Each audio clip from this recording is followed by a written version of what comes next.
Voilà, rebonjour à tous. Alors, après avoir vu dans les vidéos précédentes MRU, MRUA et certaines transformations d'unités, je vous propose un dernier chapitre, c'est MCU, cette fois-ci, le mouvement circulaire uniforme. D'accord? Donc, un mouvement circulaire, c'est le mouvement d'un corps autour d'un objet en forme de cercle. D'accord? D'où le mot circulaire, se déplaçant à une vitesse. Cette vitesse, on va l'appeler la vitesse angulaire. D'accord? Alors, pour calculer en fait cette vitesse angulaire, ce qu'on va prendre, c'est que on va déjà dessiner le cercle de ce déplacement. Donc la vitesse angulaire, c'est la vitesse qui sera là autour de l'élément. Donc si on a par exemple un carrousel avec un cheval, eh ben, ce cheval va faire un certain nombre de tours en un certain nombre de temps. D'accord? Donc là, vous avez la vitesse angulaire qu'on va appeler oméga. Hein, cette vitesse angulaire, on verra, elle aura une unité un peu bizarre qu'on n'a pas l'habitude d'utiliser, des radians. Hein, des radians par seconde, ça ce sera l'unité de la vitesse angulaire, ou on pourra aussi utiliser ce qu'on a un peu plus l'habitude d'avoir, des tours par minute. D'accord? Ça c'est aussi une possibilité pour la vitesse angulaire. D'accord? La vitesse angulaire, je vous donne la formule aussi telle quelle, ce sera 2 fois pi. Pi, vous connaissez déjà, hein, 3,1415, etc. Vous devez l'avoir dans votre calculatrice, le pi, et ce sera divisé par la période t. D'accord? Il y a une autre possibilité, c'est de transformer ça, parce que la période, en fait, ce sera, enfin, F, ce sera 1 sur T, la fréquence. 1 sur T. D'accord? Donc, on pourra aussi dire que la vitesse angulaire, c'est 2 fois pi fois F. D'accord? Et vous avez une dernière possibilité de trouver cette vitesse angulaire, c'est d'utiliser la vitesse linéaire, cette fois-ci, la vitesse qu'on a déjà utilisée auparavant dans MRU et MRUA. Le rayon, hein, et n pour le nombre de tours. D'accord?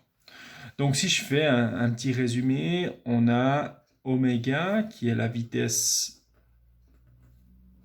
angulaire, hein, comme ça, radians par seconde ou tours par minute. D'accord? On a la période, hein, qui est t, qui sera des secondes. Hein. On aura la fréquence. La fréquence, vous avez peut-être déjà entendu parler de fréquence dans le réseau électrique, qui sera en Hertz. Comme ça s'écrit. Et l'unité, c'est Hz, Hertz. Hein, on a l'habitude dans le réseau électrique d'utiliser du 50 Hertz. Hein, c'est une fréquence. Et n pour le nombre de tours. Bien, pour rappel, hein, v c'est la vitesse linéaire qui, elle, pourrait être en mètres par seconde ou en kilomètres heure, et le rayon dépendra aussi de quoi on parle, hein, si c'est une petite pièce ou bien un carrousel comme j'ai dit avant, mais ça pourrait être très bien des mètres. Hein. Le rayon, il s'agit de ce rayon-là, hein, d'accord? R. D'accord?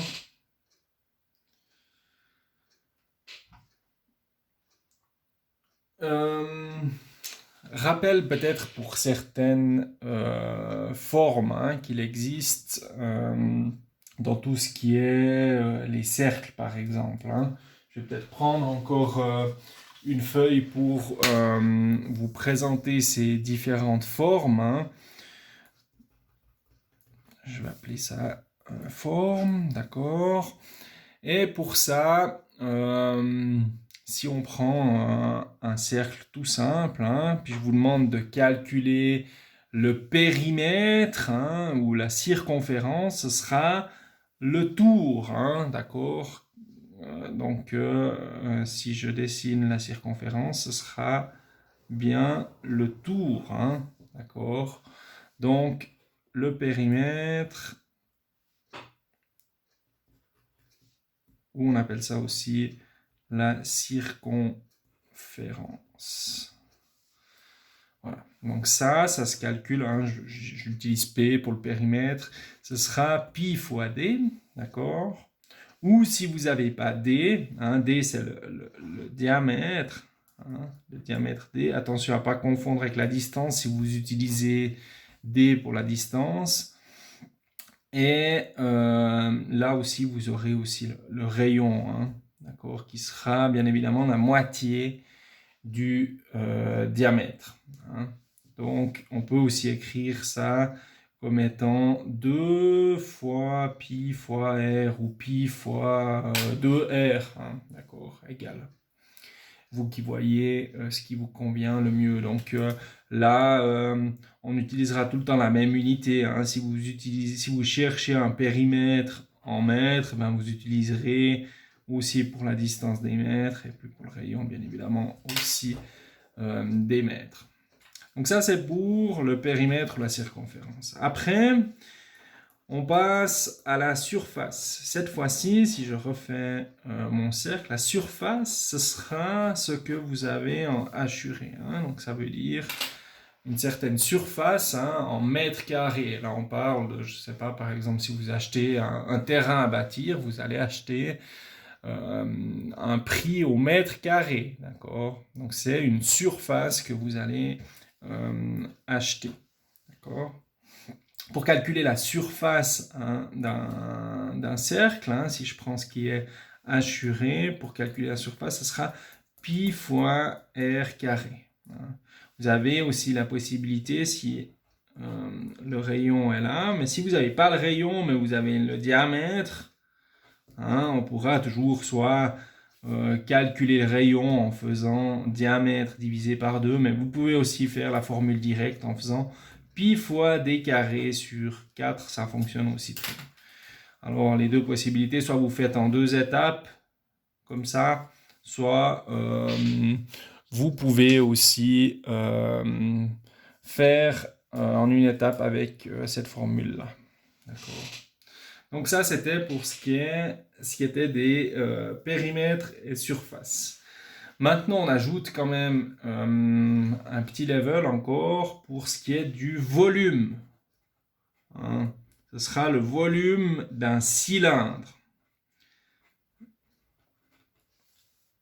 Voilà. Le volume d'un cylindre. Je fais vite un petit dessin, vous m'excuserez, je ne suis pas très fort en dessin, mais je vais tenter de vous dessiner un cylindre. Voilà, et puis ben là on a la partie imaginaire derrière, hein, d'accord, qui fera comme ça.